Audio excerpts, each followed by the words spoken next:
is that structural issues are not tackled. So, for instance, are not tackled the reason why these people are moving and they are trying to reach European shores. For instance, there is not much debate about the ongoing exploitation of African natural resources by European companies, as the Panama Papers was, for instance, confirming. There are over 1,400 European and American companies that through tax havens are exploiting still today the natural wealth of these countries. There is not much debate, for instance, on the flows of weapons from European countries that are sold in African and Middle Eastern countries. And for instance, we know in Yemen and a number of other areas, this plays a major role. There is not much debate about climate migrants used to flee African countries because of the effect of climate change. And there is not much debate about the fact of importance of moving from crisis management to crisis prevention. This includes rejecting the policy of outsourcing migration management. That is a short-term solution that has created an economic boom in a number of centers, some of them located in desert areas, becoming an industry that profits of the most vulnerable ones. So let's say that all these structural issues are largely missing. So in the debates that we have in Italy and other European countries, the debates is just about, let's say, we can't help all of them here or other issues. And once again, these are debates that speaks to the gut, to the instinct of people, but that do not tackle the structural condition why we see millions of people trying to move from these areas.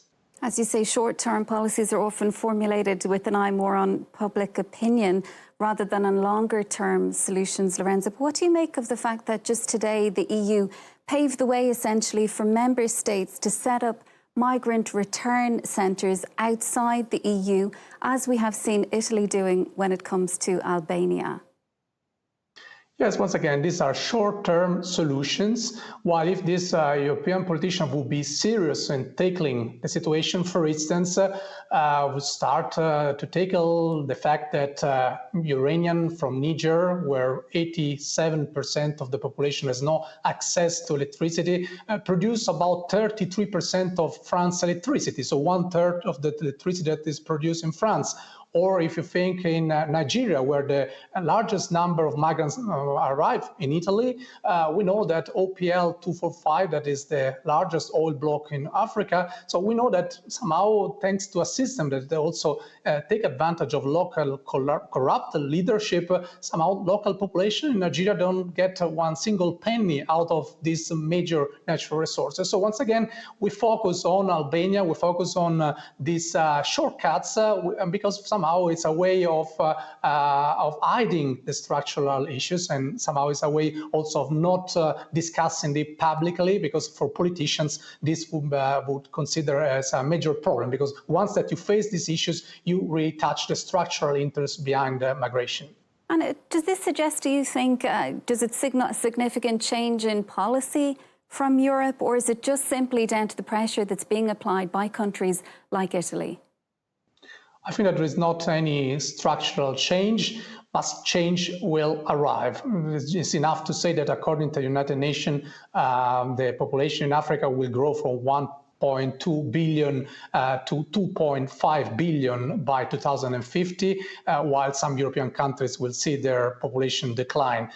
For example, my country in Italy will face a decline of population of 2 million in a matter of 20 years. So once again, these huge changes, demographic changes, at a certain point will oblige this country, my country included, to tackle the structural solution, while still today we focus much on NGOs and other issues that once again are easy targets, but they are not really the important issues when we discuss the structural solution to tackle of that. And as we've been reporting, Italy is being accused of releasing Libyan officials, for example, wanted on international arrest warrants in return for limiting migrant flows coming from Libya. So what is Italy actually doing to manage migratory flows coming from Northern Africa? And what kind of support are those countries in Northern Africa actually being given?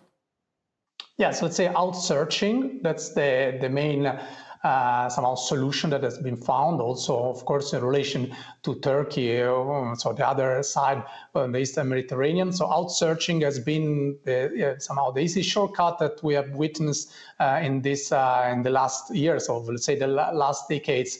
And what are somehow the outcomes of all of that? We know. So we know reports, as you also are documenting, of beating, rape, killings, particularly since the 2017 Italy deal. Migrants today are sold openly in places like Seba and other cities in Libya. So this is something that somehow the outcomes of outsearching migration is precisely that. And what kind of role then is Libya playing in managing those kind of rescue operations and also in returning migrants to their home countries? I'd say that 4/5 of migration are internal migration within Africa. So let's say that just a tiny percentage of this amount of people move toward Europe. So let's say that this is mainly an African issue that is managed by African countries. So the Libyan Authority in these last few years, of course, was speaking about dictators that are exploiting these, often using also the most brutal means. So they are exploiting this in order to gain economical benefit and also in order to be able to remain in power. So let's say that from an internal Libyan perspective, the goal, the end game is to keep the power and still profiting out of this of the sufferance of the millions of human beings.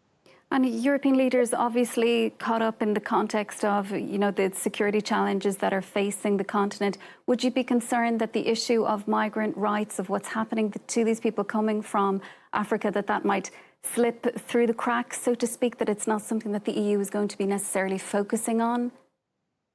Yes, let's say now there are at the moment some other priorities, so this rearm program and so on. So another program that speaks once again to the guts of people, to the instinct of people, but however, in another scenario does not tackle the structural issue.